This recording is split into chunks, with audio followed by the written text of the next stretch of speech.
거기 누구야? 도둑이야. 칠흑 같은 어둠 속 안방 창문이 벌컥 열리고 남편의 고함 소리가 마당을 뒤흔듭니다. 심장이 멎을 것 같은 순간 영숙 씨는 검은 비닐봉지를 품에 숨기고 장독대 뒤로 몸을 숨겼습니다. 흙투성이가 된 손, 파들파들 떨리는 다리. 30년 시집살이 끝에 찾아온 가장 긴박한 순간이었습니다. 평생 남의 물건에 손 한 번 안 대고 살아온 영숙 씨가 이 한밤중에 도둑고양이처럼 마당을 헤매게 된 사연은 무엇일까요? 이야기 시작하기 전 채널로 들어오셔서 무료로 하실 수 있는 구독, 알림, 좋아요 눌러주세요. 사건은 장례식이 끝난 3일 전으로 거슬러 올라갑니다. 사람이 참 묘하죠. 평생 가슴에 돌덩이 하나 얹고 사는 것 같더니 그 돌덩이가 사라지니 시원하기보단 어딘가 허전하고 붕 뜬 기분이 든다니까요. 30년 종갓집 맏며느리로 살아온 김영숙 씨가 딱 그랬습니다. 3일 내내 곡소리가 끊이지 않던 장례식이 끝나고 돌아온 집, 영숙 씨는 현관에 들어서자마자 털썩 주저앉고 말았어요. 그런데 참 이상한 일이죠. 남들이 보면 슬픔에 겨워 주저앉은 줄 알았겠지만 사실 영숙 씨는 입가에서 자꾸만 새어나오는 웃음을 참느라 허벅지를 꼬집고 있었답니다. 아이고, 남들이 들으면 천벌 받을 소리겠지만 이제 새벽 4시에 안 일어나도 된다. 제사상에 올릴 문어 다리 개수 세어가며 혼날 일도 없고 공국 끓인다고 한여름에 불 앞에 서 있을 일도 없다. 이게 꿈이냐 생시냐.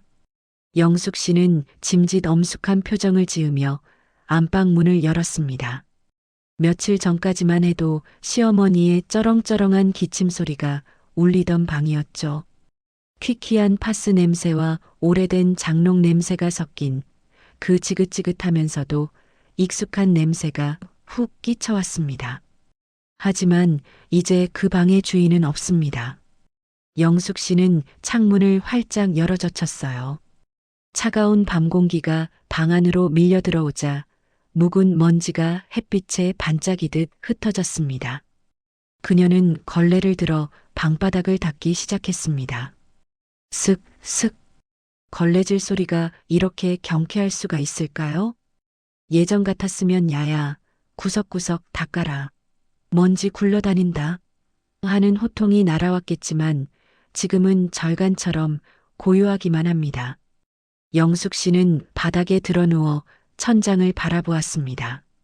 얼룩진 벽지 무늬가 마치 시어머니 얼굴처럼 보이다가도 이내 흐릿해졌죠. 어머니, 가시는 길 편안하셨소? 저도 이제 좀 편안해질랍니다. 30년이면 저도 할 만큼 했지 않습니까? 이제 이 방은 제 서재로 쓸 거니까 그리 아세요. 아니, 노래방 기계를 들여놓을까? 그때였습니다.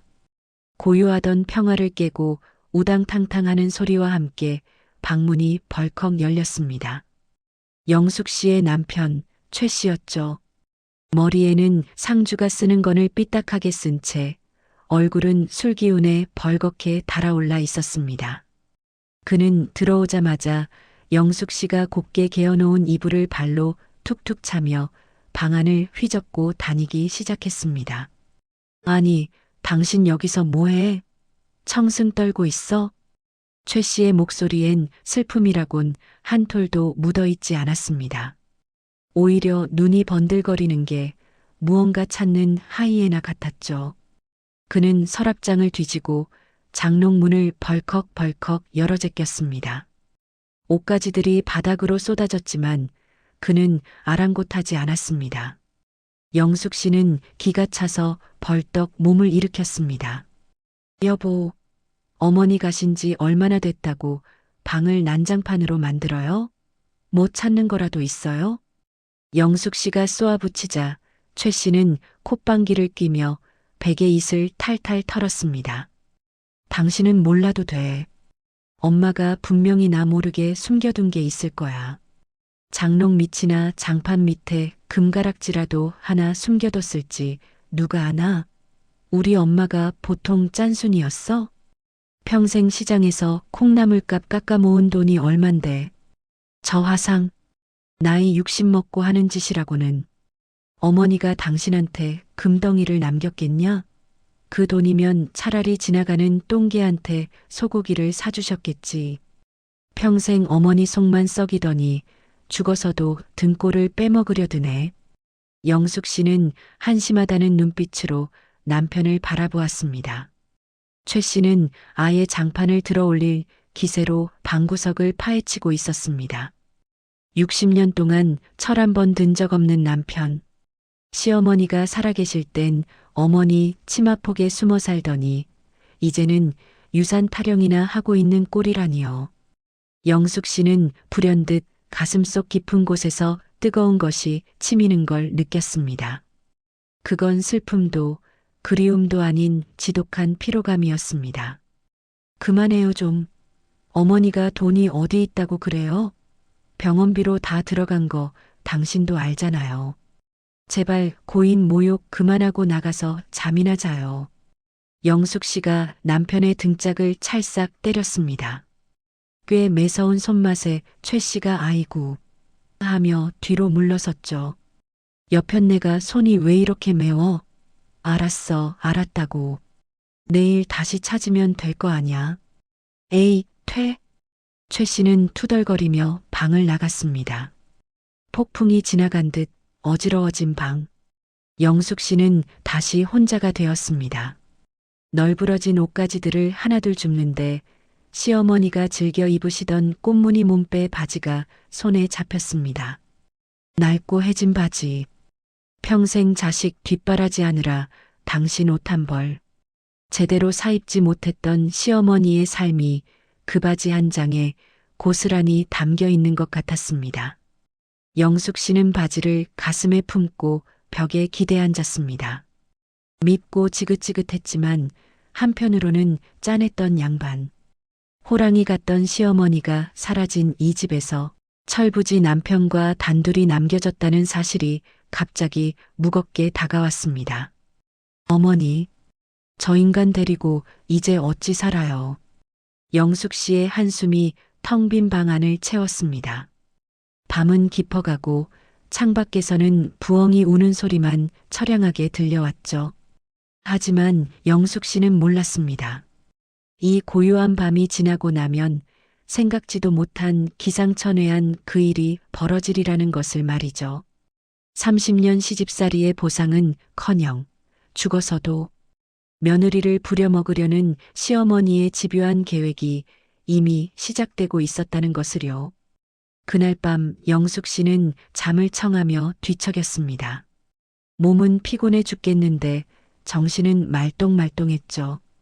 겨우 잠이 들었나 싶을 때쯤 꿈속에서 자욱한 안개가 피어오르기 시작했습니다. 어디선가 익숙한, 아주 소름 끼치도록 익숙한 목소리가 들려왔습니다. 아가, 자냐? 사람이 죽으면 이승의 기억을 다 잊는다고 하던데 우리 방 여사님은 그 강을 건너면서도 기억력을 보따리에 싸질머지고 가신 게 분명했습니다. 영숙 씨의 꿈속은 마치 안개가 낀 새벽 시장처럼 뿌옇고 축축했습니다. 어디선가 달그락 그릇 씻는 소리가 들려왔죠. 영숙 씨는 홀린 듯 그 소리를 따라 부엌으로 향했습니다. 그리고 그곳에서 보고도 믿기 힘든 광경을 목격하고 말았답니다. 돌아가신 시어머니가 생전 즐겨 입으시던 옥색 한복을 곱게 차려입고 싱크대 앞에 서 계신 게 아니겠습니까? 심지어 손에는 고무장갑도 끼지 않은 채 맨손으로 수세미를 벅벅 문지르고 계셨죠. 영숙 씨는 비명을 지르려 했지만 목소리가 턱 막혀 나오지 않았습니다. 그때 시어머니가 천천히 고개를 돌렸습니다. 창백하지만 눈빛만은 살아생전보다 더 형형한 그 호랑이 눈빛 그대로였죠. 아가, 너는 시어미가 죽었는데 잠이 오냐? 아주 코를 드르렁드르렁 골더구나. 시어머니의 목소리는 동굴 속에서 울리는 것처럼 웅웅거렸지만 그 톡 쏘는 말투는 여전했습니다. 영숙 씨는 꿈인 걸 알면서도 본능적으로 어깨를 움츠렸습니다. 아이고 두야. 저승에는 와이파이도 안 터지나? 아니, 염라대왕님은 뭐 하시는 거야? 이런 독한 노인네 안 잡아가고. 죽어서도 시집살이라니, 이건 악몽이다. 제발 꿈이라면 빨리 깨게 해주세요. 박 여사는 혀를 쯧쯧 차며 영숙 씨 앞으로 다가왔습니다. 그러더니 대뜸 영숙 씨의 등짝을 짝 소리나게 내리쳤죠. 꿈인데도 등짝이 얼얼한 게 타격감이 생생했습니다. 야 이년아, 장례식장 육개장에 고기가 그게 뭐냐? 국물에 고기가 헤엄을 치다 못해 익사하겠더라. 손님들 대접을 그렇게 야박하게 해서 쓰겠냐? 내가 너 살림 그렇게 가르쳤어? 죽어서도 육개장 고기 타령이라니. 영숙 씨는 기가 막혀서 말문이 막혔습니다. 억울함에 입을 때려는 순간 박 여사의 표정이 순식간에 바뀌었습니다. 방금 전까지 쏟아내던 독설은 온데간데 없고 아주 은밀하고 진지한 표정으로 영숙 씨의 귀에 입을 가져다 댔죠. 주변의 안개가 더욱 짙어지며 시야가 어두워졌습니다. 잘 들어라 아가. 딴 놈들 듣는다.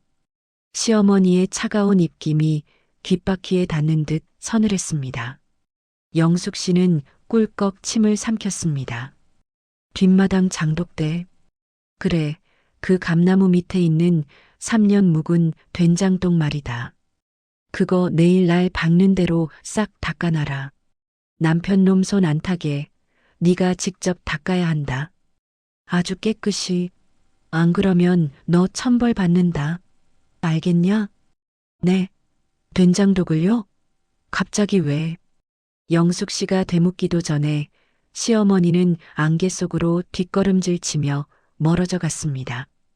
그러면서도 손가락으로 눈을 가리키며 지켜보고 있다는 신용을 하는 것을 잊지 않으셨죠. 명심해라. 남편 놈 모르게. 깨뜨리면 죽어. 그 호통 소리가 귓가에 쩌렁쩌렁 울리는 순간 영숙 씨는 헉 하며 자리에 벌떡 일어났습니다. 온몸은 식은땀으로 흥건했고 심장은 방망이질하듯 쿵쾅거렸습니다. 벽에 걸린 시계를 보니 새벽 3시 15분. 밖은 여전히 캄캄한 어둠뿐이었습니다. 영숙 씨는 거친 숨을 몰아쉬며 옆을 돌아보았습니다. 남편 최 씨는 세상 모르고 입을 벌린 채 코를 골고 있었죠. 드르렁, 컹. 저 평화로운 얼굴을 보니 꿈속의 억울함이 다시 밀려오는 듯 했습니다.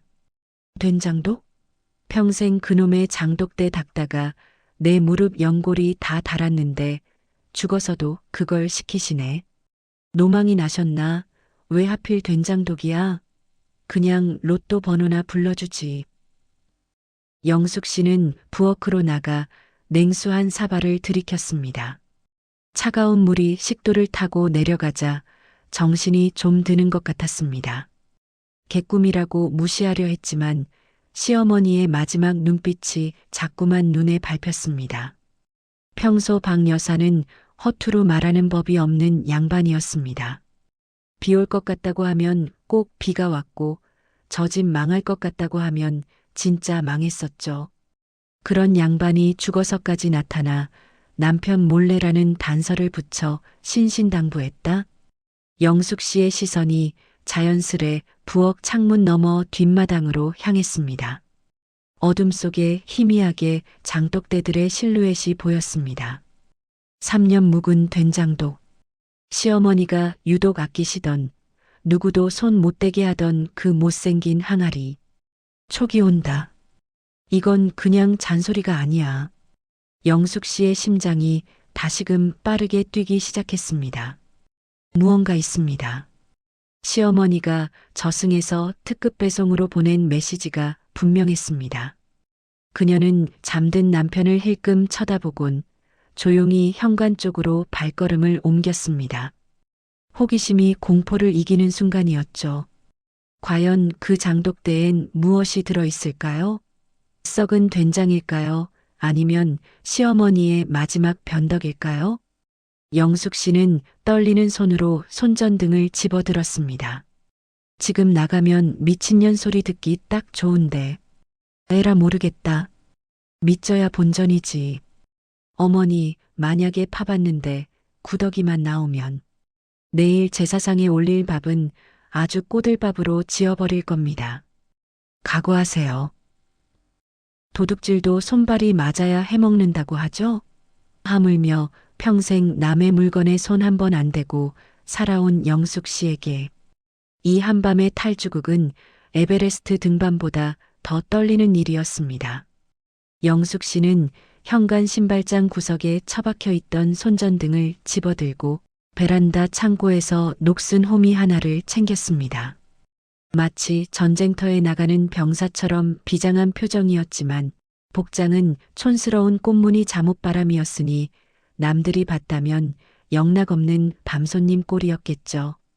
내가 지금 나이 60 먹고 뭐 하는 짓이지? 내 집에서 도둑고양이처럼 살금살금. 남편 몰래 비자금 챙기는 것도 아니고 시어머니가 꿈에서 시킨 된장떡 닦으러 가다니. 누가 알면 치매 초기라고 병원에 신고할 거야. 영숙 씨는 거실을 지나며 발뒤꿈치를 들고 걸었습니다. 그런데 야속하게도 오래된 마룻바닥이 영숙 씨의 마음도 모르고 삐거덕 소리를 내지 뭡니까? 그 소리가 어찌나 큰지 고요한 새벽 공기를 찢고 천둥처럼 울리는 것 같았습니다. 영숙 씨는 그 자리에 얼음처럼 굳어버렸습니다. 안방 쪽을 힐끔 보니 다행히 최 씨의 콧소리 소리는 멈추지 않고 드르렁 퓨 리듬을 타고 있었습니다. 휴. 안도의 한숨을 내쉰 영숙 씨는 현관문을 아주 천천히 1분에 1cm씩 여는 심정으로 조심스레 열었습니다. 기익하는 미세한 경첩 소리마저 심장을 옥죄어 왔습니다. 겨우 몸 하나 빠져나갈 틈을 만든 영숙 씨는 날쌘 다람쥐처럼 밖으로 빠져나왔습니다. 바깥 공기는 차가웠습니다. 늦가을 새벽바람이 옷깃을 파고들자 정신이 번쩍 들었죠. 마당 구석, 감나무 아래 옹기종기 모여있는 장독대들이 어둠 속에서 거대한 그림자처럼 영숙 씨를 내려다보고 있었습니다. 그 중에서도 유독 크고 넙대대한 놈, 바로 시어머니가 애지중지하던 3년 묵은 된장독이 위용을 뽐내며 서 있었습니다. 영숙 씨는 손전등을 입에 물고 장독 앞으로 다가갔습니다. 가까이서 보니 항아리는 생각보다 더 거대하고 위압적이었습니다.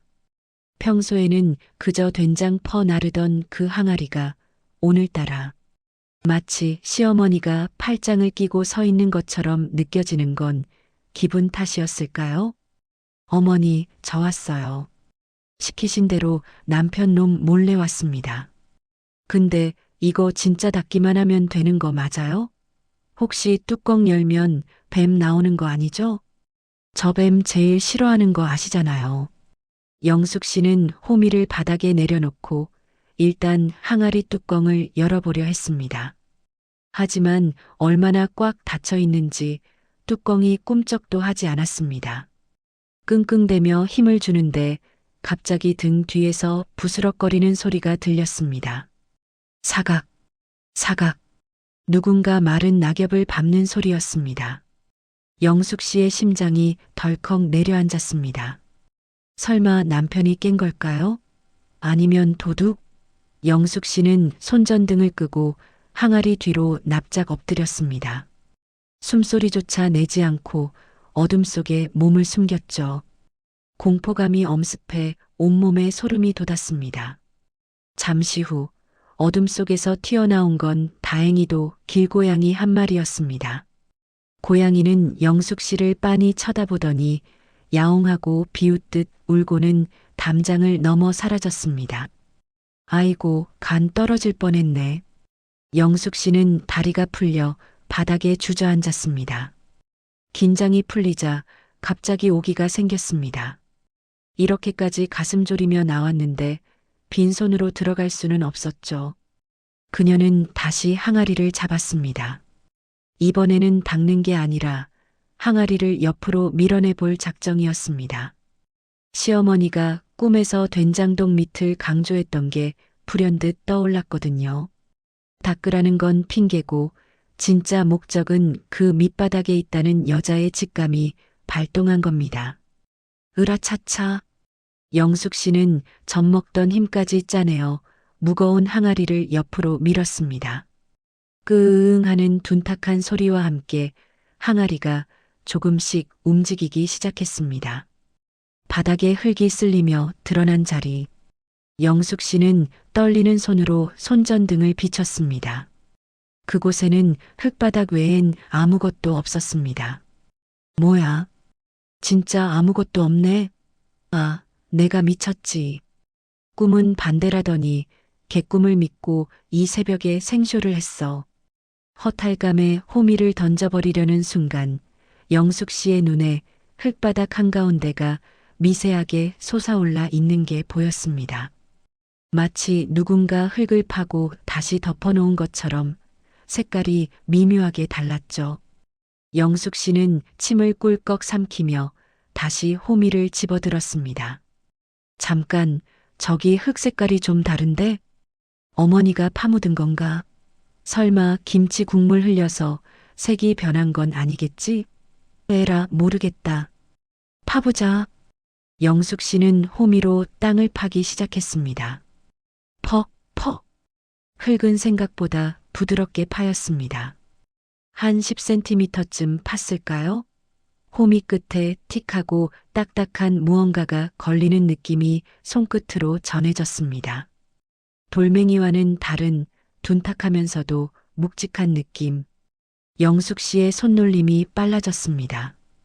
흙을 걷어내자 검은 비닐봉지에 칭칭 감긴 네모난 물체가 모습을 드러냈습니다. 흙투성이가 된 검은 봉지. 영숙 씨는 숨을 멈추고 그것을 집어 올렸습니다. 꽤 묵직했습니다. 이게 뭐지? 그때였습니다. 안방 창문이 드르륵 열리더니 잠이 덜 깬 남편의 목소리가 들려왔습니다. 거기 누구야? 도둑이야. 영숙 씨는 화들짝 놀라 검은 봉지를 품속에 숨겼습니다. 심장이 터질 것 같았죠. 이 절체절명의 순간 영숙 씨는 기지를 발휘할 수 있을까요? 아니면 남편에게 이 수상한 밥맛이를 들키고 말까요? 어둠 속에서 영숙 씨의 눈동자가 갈 곳을 잃고 흔들렸습니다. 사람이 궁지에 몰리면 초인적인 힘이 나온다더니 영숙 씨가 딱 그 짝이었습니다. 안방 창문이 열리고 남편 최 씨의 부스스한 얼굴이 드러나는 찰나 영숙 씨의 손은 빛보다 빨랐죠. 그녀는 본능적으로 흙투성이가 된 검은 비닐봉지를 등 뒤로 휙 감추고는 엉거주춤한 자세로 장독대 옆에 붙어 섰습니다. 마치 장독대 귀신이라도 된 것처럼 말이죠. 아, 나예요, 나. 도둑은 무슨... 영숙 씨가 짐짓 큰 소리로 쏘아붙였습니다. 하지만 목소리는 염소 울음소리처럼 파르르 떨리고 있었죠. 최 씨는 눈을 가늘게 뜨고 어둠 속을 훑어보았습니다. 당신 거기서 뭐해?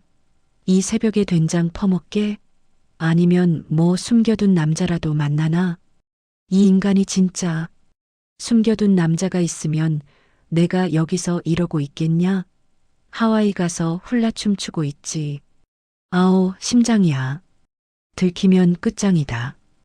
이 봉다리를 어디다 숨기지? 영숙 씨는 등 뒤에 숨긴 비닐봉지를 꼼지락거리며 잠옷바지 그러니까 헐렁한 고무줄 바지 속으로 숙여 넣었습니다. 차가운 흙과 비닐의 감촉이 맨살에 닿자 소름이 쫙 끼쳤지만 지금 찬밥, 더운 밥 가릴 처지가 아니었죠. 배 부분이 불룩하게 튀어나온 것이 영락없는 만삭 임산부 꼴이었지만 어둠이 그녀를 살렸습니다. 아유, 고양이 녀석들이 장독 뚜껑을 열려고 긁어대길래 쫓으러 나왔어요.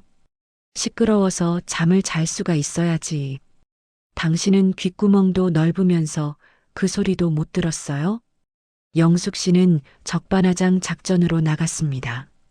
오히려 남편을 타박하며 당당하게 마당을 걸어 나왔죠. 최 씨는 머리를 극적이며 하품을 쩍 했습니다. 거참, 별나네 별나. 고양이가 된장을 왜 먹어? 빨리 들어와. 문 열어놨으니까 모기 들어오잖아. 최 씨가 투덜대며 창문을 닫고 사라지자 영숙 씨는 그제야 휴우하고 긴 숨을 토해냈습니다. 다리가 후들거려 걸음이 잘 떨어지지 않았지만 뱃속에 품은 시어머니의 유산을 지키기 위해선 태어내야 했습니다. 그녀는 엉금엉금 기어가듯 현관으로 들어왔습니다. 거실 불빛 아래서 보니 영숙 씨의 꼴은 가관이었습니다. 잠옷엔 흙탕물이 튀어 있고 배는 남산만하게 불러 있었으니까요. 안방 문을 열고 들어가자 최 씨가 이불 속에 누운 채 곁눈질로 영숙 씨를 훑어보았습니다. 당신 배가 왜 그래? 뭐 훔쳐 먹었어? 순간 영숙 씨의 심장이 덜컥 내려앉았습니다. 눈치 없는 남편이 이럴 때만 귀신같이 예리하다니까요. 아이고, 저 인간 눈썰미 좀 보소. 평소에 내 머리 파마한 건 일주일 지나도 모르더니 돈 냄새는 기가 막히게 맡네. 침착하자, 김영숙. 너는 지금 배가 아픈 거다. 아이고 배야. 저녁에 먹은 육개장이 체했나 봐요. 가스가 찼는지 배가 빵빵하네. 화장실 좀 다녀올 테니까 먼저 자요. 영숙 씨는 배를 움켜쥐고 끙끙 앓는 신용을 하며 황급히 방을 빠져나갔습니다. 최 씨는 가지가지 한다며 혀를 차고는 다시 등을 돌리고 누웠죠. 영숙 씨는 뒤도 돌아보지 않고 화장실로 직행해 문을 걸어 잠갔습니다. 달칵! 문 잠기는 소리가 이렇게 반가울 수가 없습니다. 좁은 화장실 영숙 씨는 변기 뚜껑 위에 주저앉았습니다. 그리고 떨리는 손으로 바지춤에서 문제의 검은 비닐봉지를 꺼냈습니다. 흙냄새와 쿰쿰한 곰팡이 냄새가 섞여 묘한 냄새를 풍기는 봉지. 겉면에는 젖은 흙이 덕지덕지 붙어 있었고 묶음 매듭은 얼마나 꽉 묶어놨는지 손톱이 들어갈 틈도 없었습니다. 어머니, 도대체 여기에 뭘 넣어두신 거예요? 금괴면 좋겠고 아니면 땅 문서라도. 영숙 씨는 침을 꿀꺽 삼키며 매듭을 이빨로 물어뜯기 시작했습니다. 질긴 비닐이 툭 터지며 드디어 입을 벌렸습니다. 그녀는 조심스레 봉지 안을 들여다보았습니다. 그리고 그 순간 영숙 씨의 눈이 동공 지진을 일으키며 커졌습니다. 봉지 안에는 예상했던 금괴나 보석은 없었습니다. 대신 습기를 머금어 쭈글쭈글해진 종이 뭉치와 낡은 통장 하나가 들어 있었죠. 그리고 그 맨 위에 삐뚤빼뚤한 글씨로 적힌 쪽지 한 장이 붙어 있었습니다. 영숙 씨는 떨리는 손으로 쪽지를 집어들었습니다. 시어머니의 악필이 그 어떤 명필보다 강렬하게 영숙 씨의 가슴을 때렸습니다. 이게 다 뭐다냐? 돈다발도 아니고. 영숙 씨는 통장을 펼쳐보려다 손을 멈췄습니다. 화장실 밖에서 남편의 발소리가 들렸기 때문입니다. 거기서 뭐해? 변비야? 왜 안 나와? 최 씨가 화장실 문을 쾅쾅 두드렸습니다.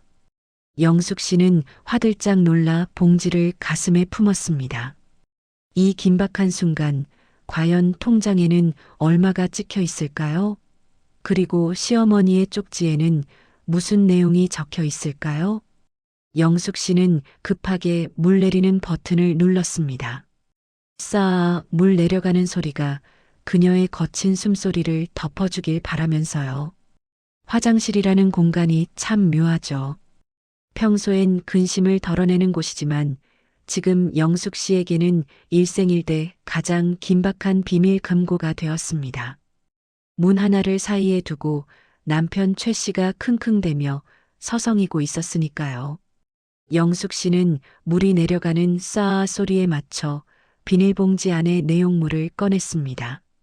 습기를 잔뜩 머금어 눅눅해진 종이 뭉치와 붉은 도장이 찍힌 낡은 통장 하나. 흙이 묻은 손으로 만지작거리자니 가슴이 찌릿하게 저려왔습니다. 영숙 씨는 먼저 꼬깃꼬깃 접힌 종이를 폈습니다. 달력 뒷장을 찢어 쓴 듯한 투박한 종이 위에는 지렁이가 기어가는 듯한 시어머니 특유의 악필이 가득했습니다. 평생 펜보다는 호미를, 책보다는 밥주걱을 더 많이 잡았던 분이셨죠. 영수가 보거라. 첫 문장을 읽자마자 영숙 씨의 눈시울이 붉어졌습니다. 30년 동안야. 너, 애미야. 로만 불렸지. 이렇게 다정하게 이름을 불린 적이 있었던가요? 내 아들 놈은 주둥이만 살았지. 생활력이라곤 쥐뿔도 없는 놈이다. 내가 죽으면 그놈이 10원 한 장이라도 더 찾아내려고 눈에 불을 켤 거다. 그래서 내가 이 짓을 한다. 이거 내 아들 주지 말고 네가 써라. 네 시집 올 때 해온 혼수 이불. 내가 30년 동안 써먹어서 미안타. 나 죽으면 너 사고 싶은 코트 사 입고 친구들하고 만난 거 사 먹고 아프지 말고 살아라. 고생시켜 미안하다. 고맙다 내 며느리. 어머니. 이 할망구가 진짜 사람 올리네. 맨날 나보고 살림 못한다고 구박하더니 뒤로는 내 걱정만 하셨어? 미안하면 살아서 잘해주지. 왜 죽어서 이러시냐고요. 영숙 씨는 입을 틀어막고 흐느꼈습니다. 소리가 새어나갈까봐 수건을 입에 물어야 했죠. 눈물이 뚝뚝 떨어져 편지 위로 번졌습니다. 평생 짠순이로 살며 콩나물감. 100원 깎으려고 시장통에서 소리 지르던 시어머니의 모습이 주마등처럼 스쳐 지나갔습니다. 그게 다 자식도 아니고 며느리인 나를 주려고 모은 돈이었다니. 떨리는 손으로 통장을 펼쳤습니다. 농협 마크가 찍힌 낡은 통장. 첫 페이지부터 빼곡하게 찍힌 숫자들은 대부분 10,000원, 20,000원, 많아야 50,000원이었습니다. 시장에서 나무를 팔고 빈 병을 줍고 자식들이 용돈 주면 안 쓰고 모아둔 그 피땀 어린 돈들이 차곡차곡 쌓여 있었습니다. 그리고 마지막 페이지에 찍힌 잔액. 3,250만 원. 영숙 씨 같은 주부에게는 억만금보다 더 귀하고 무거운 돈이었습니다. 세상에 3천만 원이라니. 어머니, 그동안 드시고 싶은 거 안 드시고 입고 싶은 거 안 입고 이걸 모으신 거예요? 저는 그것도 모르고. 어머니 쌈짓돈 몰래 훔쳐갈까봐 의심이나 하고. 제가 죄인입니다. 죄인이에요. 영숙 씨는 통장을 가슴에 품고 변기 위에 웅크리고 앉았습니다. 차가운 통장이 심장 박동에 맞춰 뜨거워지는 것 같았죠. 그런데 그때 감동을 깰세라 밖에서 남편의 목소리가 또다시 들려왔습니다. 거참, 뱃속에 거지라도 들었나? 왜 이렇게 안 나와? 나 급하다고. 쾅, 쾅, 쾅. 문을 두드리는 소리에 영숙 씨는 퍼뜩 정신을 차렸습니다. 감동은 잠시 접어둬야 했습니다. 이 돈이 발각되는 순간 3천만 원은 남편의 술값과 친구 보증금으로 공중분해될 게 뻔했으니까요. 시어머니의 유언인 내 아들 주지 마라를 지키는 것이야말로 진정한 효도 아니겠습니까? 영숙 씨는 재빨리 통장과 편지를 다시 비닐봉지에 넣었습니다. 그리고 이걸 어디에 숨길지 0.1초 만에 스캔했죠. 세탁 바구니?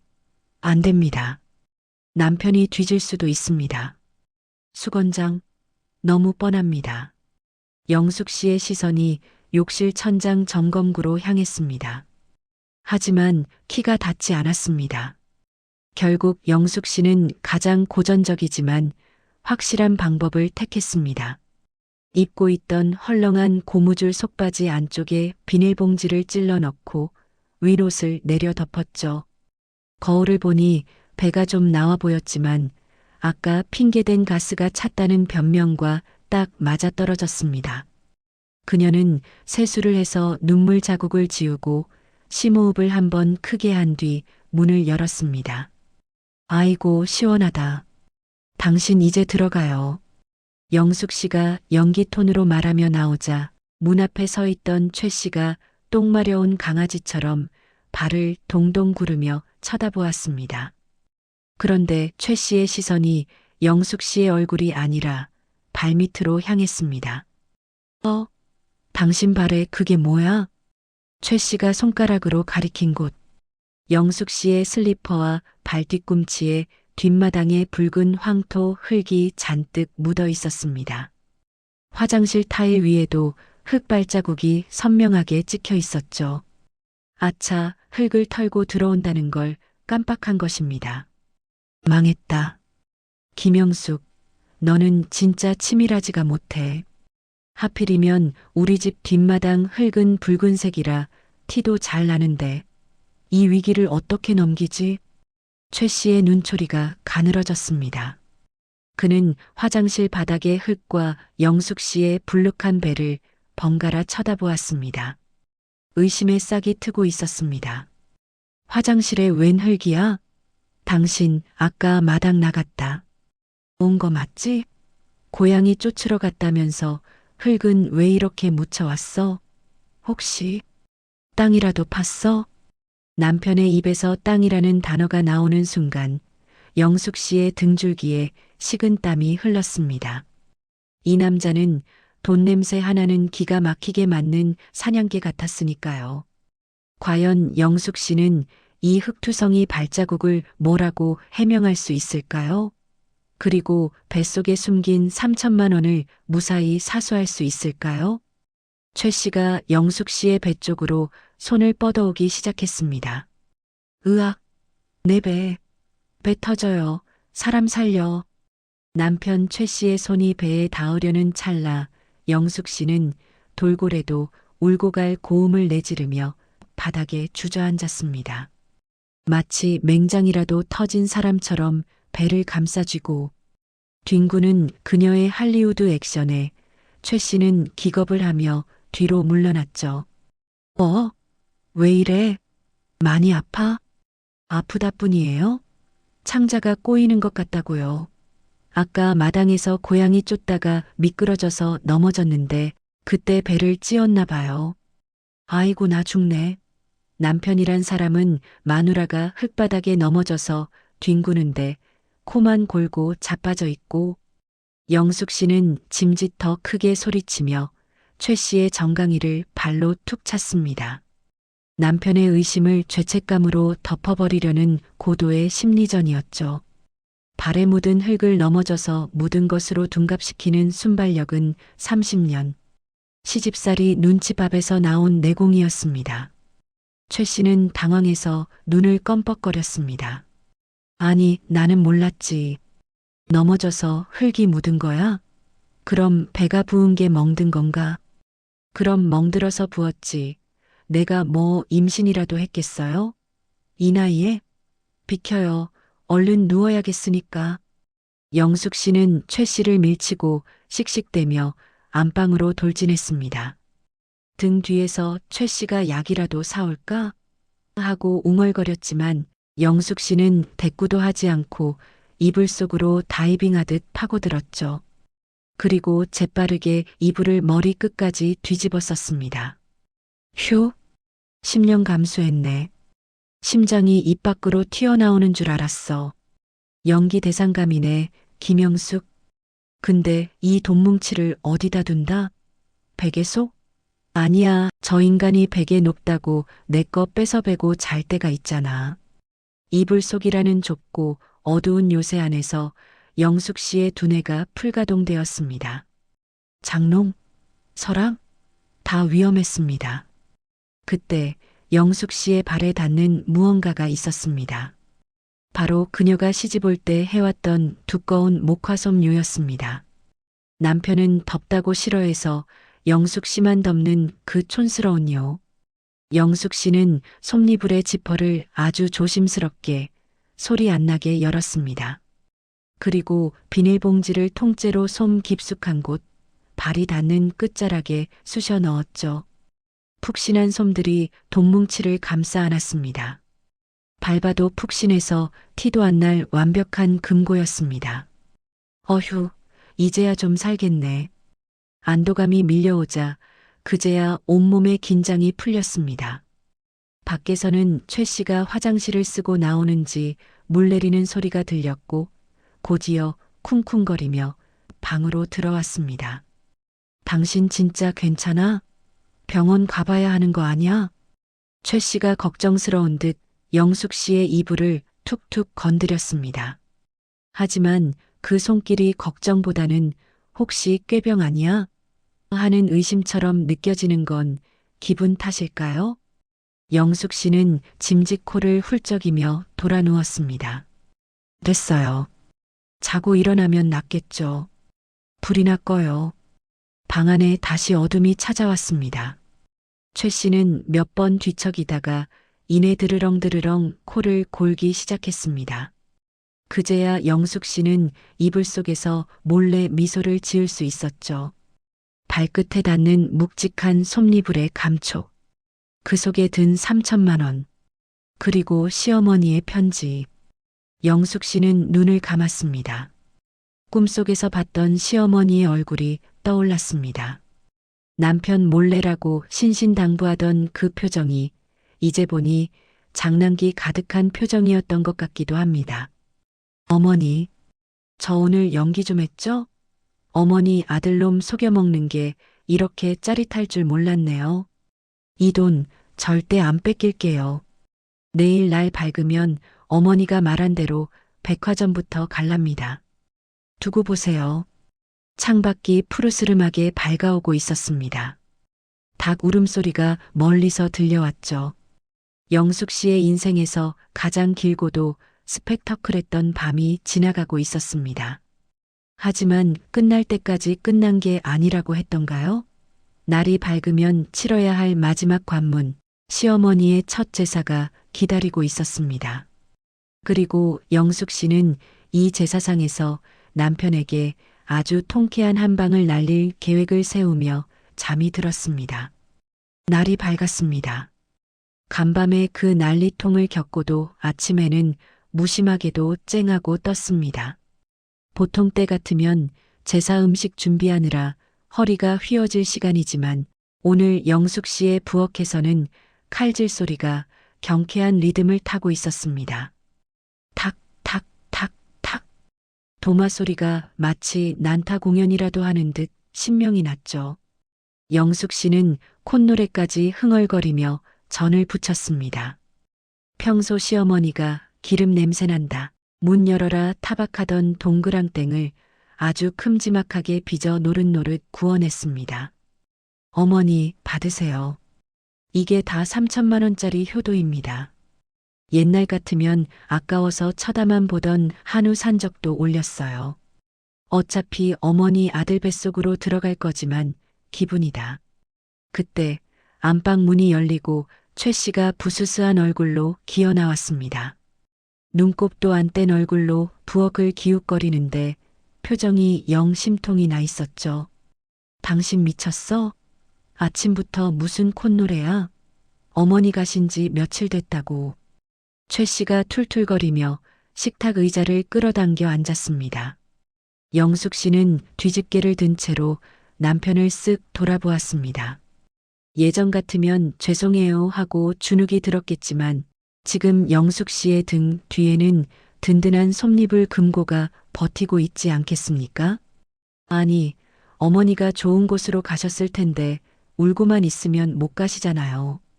그리고 당신 배고플까봐 내가 새벽부터 고기 굽고 있는데 고맙다는 말은 못할 망정 타박이에요? 영숙 씨의 당당한 대꾸에 최 씨는 말문이 막힌 듯 입을 뻐끔거렸습니다. 30년 동안 순한 양 같던 아내가 하루아침에 여우가 된 것 같았으니까요. 거참 말대답은. 근데 꿈에 엄마 안 나왔어? 나는 아무리 자도 안 나오네. 로또 번호라도 불러주면 좋으련만. 최 씨는 여전히 유산 타령이었습니다. 영숙 씨는 속으로 쾌재를 불렀습니다.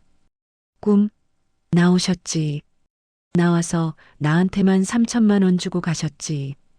당신 꿈에 안 나온 건 나와서 잔소리할까봐 무서워서 피하신 거다. 이 화상아. 제사상이 차려졌습니다. 향이 피어오르고 영숙 씨와 최 씨는 나란히 절을 올렸습니다. 최 씨는 절을 하면서도 중얼중얼 소원을 빌었습니다. 엄마, 제발 숨겨둔 돈 있으면 꿈에 나와서 알려줘.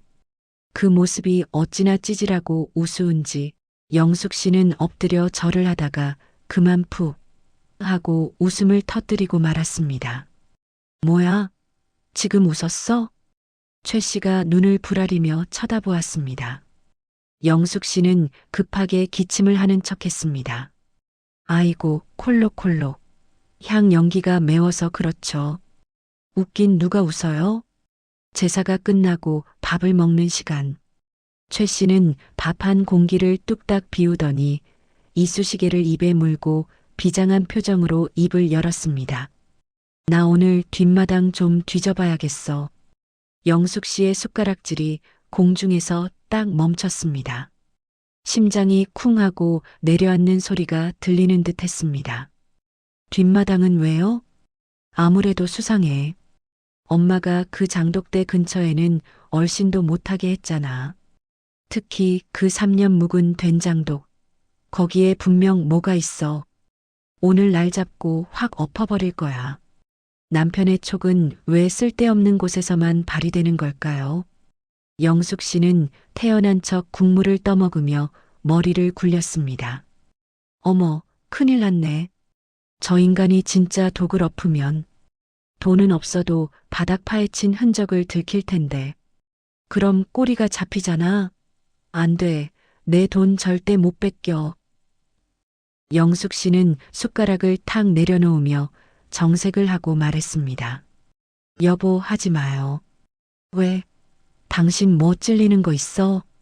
찔리는 게 아니라 어머니가 생전에 뭐라고 하셨어요? 장독대 건드리면 집안 망한다고 하셨잖아요. 그리고 사실 제가 어젯밤에 꿈을 꿨어요. 꿈? 무슨 꿈? 최 씨의 귀가 팔랑귀처럼 쫑긋 섰습니다. 영숙 씨는 이때다 싶어 아주 심각한 표정으로 거짓말을 시작했습니다. 어머니가 나오셔서 그러시더라고요. 내 된장독 건드리는 놈은 3대가 대머리 되게 할 거다라고요. 뭐, 대머리? 최 씨는 자신의 횡한 정수리를 황급히 감싸쥐었습니다. 탈모가 인생 최대의 고민인 남편에게 이보다 더 강력한 저주는 없었죠. 에이, 설마. 진짜 그렇게 말씀하셨어? 그럼요. 눈을 시퍼렇게 뜨고 말씀하시는데 어찌나 무섭던지. 당신 대머리 되고 싶으면 가서 파보세요. 전 안 말려요. 영숙 씨가 무심하게 밥을 씹어 삼키자 최 씨의 동공이 심하게 흔들렸습니다. 돈이냐 머리카락이냐. 최 씨에게는 햄릿의 고민보다 더 심각한 문제였습니다. 결국 최 씨는 한숨을 푹 쉬며 꼬리를 내렸습니다. 알았어. 안 건드리면 될 거 아냐. 찝찝하게 진짜. 승리였습니다. 영숙 씨는 승리의 미소를 국그릇 속에 감췄습니다. 그런데 밥을 다 먹은 최 씨가 갑자기 식탁 위에 꼬깃꼬깃한 1,000원짜리 몇 장을 올려놓는 게 아니겠습니까? 이거 가져. 이게 뭐예요? 어제 당신 배 아프다며. 병원 가서 약이나 사 먹어. 엄마 유산은 없어도 내가 가장인데 아픈 마누라 약값은 줘야지. 순간 영숙 씨의 가슴 한구석이 찌릿했습니다. 평생 철없고 밉상인 남편이지만 그래도 남편이라고 챙겨주는 마음이 코끝을 찡하게 만들었죠. 하지만 그것도 잠시. 최 씨가 덧붙인 말에 영숙 씨는 그만 박장대소를 하고 말았습니다. 그리고 약 사 먹고 남은 돈으로 로또 하나만 사와. 이번엔 자동 말고 수동으로 찍어봐. 왠지 느낌이 좋아. 아이고, 그럼 그렇지. 이 인간이 공짜로 돈을 줄 리가 있나? 로또 심부름 값이었네. 그래요, 여보. 당신은 평생 로또나 긁고 사세요. 나는 이미 당첨금 탔으니까. 영숙 씨는 1,000원짜리를 주머니에 챙겨 넣으며 자리에서 벌떡 일어났습니다. 알았어요. 내 설거지는 해놓고 나갈 테니까 당신은 푹 쉬어요. 어딜 나가? 몸도 안 좋다며? 영숙 씨는 안방으로 들어가 화려한 등산복을 꺼내 입었습니다. 그리고 화장대 앞에서 립스틱을 짙게 발랐죠. 거울 속에 비친 58세 김영숙. 30년 시집살이에 찌들었던 얼굴은 온데간데 없고 3천만 원의 자신감이 흐르는 생기 넘치는 여자가 서 있었습니다. 나 오늘부터 아픈 거 다 나았어요. 친구들 만나서 밥도 먹고 바람 좀 쐬고 올게요. 아, 그리고 저녁은 냉장고에 있는 거 데워 먹어요. 나 늦을지도 몰라요. 영숙 씨는 벙찐 남편을 뒤로하고 현관문을 활짝 열었습니다. 쏟아지는 아침 햇살이 그녀를 비쳤습니다. 현관문을 나서자마자 쏟아지는 아침 햇살이 영숙 씨의 정수리에 내려앉았습니다. 30년 동안 이 문을 나설 때면 항상 장바구니가 들려 있거나 누군가의 병원 수발을 하러 가는 길이었죠. 하지만 오늘의 외출은 다릅니다. 영숙 씨의 핸드백 속 깊은 곳에는 두둑한 자유이용권이 들어있으니까요. 그녀의 발걸음이 구름 위를 걷는 듯 가벼웠습니다. 영숙 씨는 택시 정류장 앞에 섰습니다. 평소 같으면 아까운 택시비, 버스 타면 되지 하며 지나쳤겠지만 오늘은 망설임 없이 손을 흔들었습니다. 기사님, 시내 백화점으로 가주세요. 제일 큰 데로요. 택시 창밖으로 스쳐 지나가는 풍경들이 오늘따라 유난히 생생하게 다가왔습니다. 길가에 핀 코스모스도 바쁘게 뛰어가는 학생들도 다 영화 속 한 장면처럼 보였죠. 영숙 씨는 창문에 비친 자신의 얼굴을 보며 살며시 미소 지었습니다. 주름은 좀 늘었지만 눈빛만은 20살 처녀 때처럼 반짝이고 있었습니다. 어머니, 보고 계시죠? 저 지금 택시 탔어요. 미터기 요금 올라가는 게 심장 떨리긴 하는데 이까짓 거 3천만 원 이자라고 생각할랍니다. 오늘 하루는 김영숙이 왕비입니다. 백화점 회전문이 돌아가고 화려한 조명이 영숙 씨를 감쌌습니다. 1층 명품관의 은은한 향수 냄새가 코끝을 간지럽혔죠. 영숙 씨는 곧장 3층 여성복 매장으로 향했습니다. 그녀의 눈길이 머문 곳은 마네킹이 입고 있는 새빨간 캐시미어 코트였습니다. 지난 겨울 윈도우 밖에서 침만 삼키며 구경했던 그 옷이었죠. 점원이 다가와 위아래를 훑어보며 물었습니다. 손님, 선물하시게요? 아니요, 제가 입을 겁니다. 제일 잘 맞는 사이즈로 주세요. 영숙 씨는 가격표도 보지 않고 카드를 내밀었습니다. 일시불. 그 통쾌한 단어가 입 밖으로 나오는 순간 30년 체증이 쑥 내려가는 것 같았습니다. 거울 앞에 선 영숙 씨, 붉은 코트가 그녀의 창백했던 얼굴을 화사하게 밝혀주었습니다. 마치 다시 태어난 사람 같았죠. 쇼핑을 마친 영숙 씨는 백화점 꼭대기층에 있는 고급 레스토랑에 자리를 잡았습니다.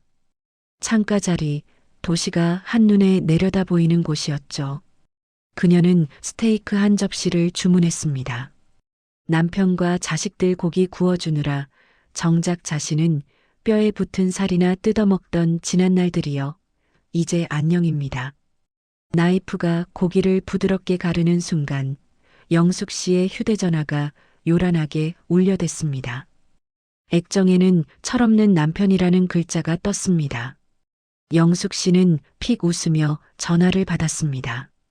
여보, 냉장고에 반찬통이 너무 많아서 뭐가 뭔지 모르겠어. 김치가 어떤 거야? 수화기 너머로 들려오는 남편의 다급한 목소리.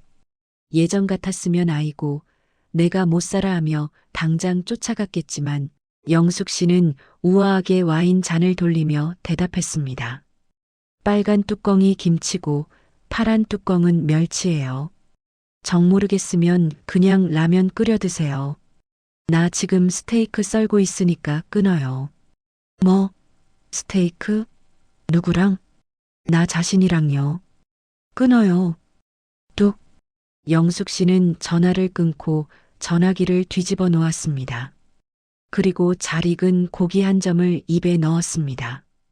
육즙이 입안 가득 퍼지는 순간 눈물이 핑 돌았습니다. 맛있어서 그리고 고마워서 말이죠. 어머니, 고기가 참 연하네요. 어머니는 틀니 때문에 고기 씹기도 힘드셨을 텐데 저 혼자 먹어서 죄송해요. 근데 어머니, 저 이 돈 다 쓰진 않을게요. 반은 남겨서 나중에 영감 병원비 보태줄게요. 저 착하죠? 그러니까 꿈에 나와서 칭찬이나 한번 해주세요.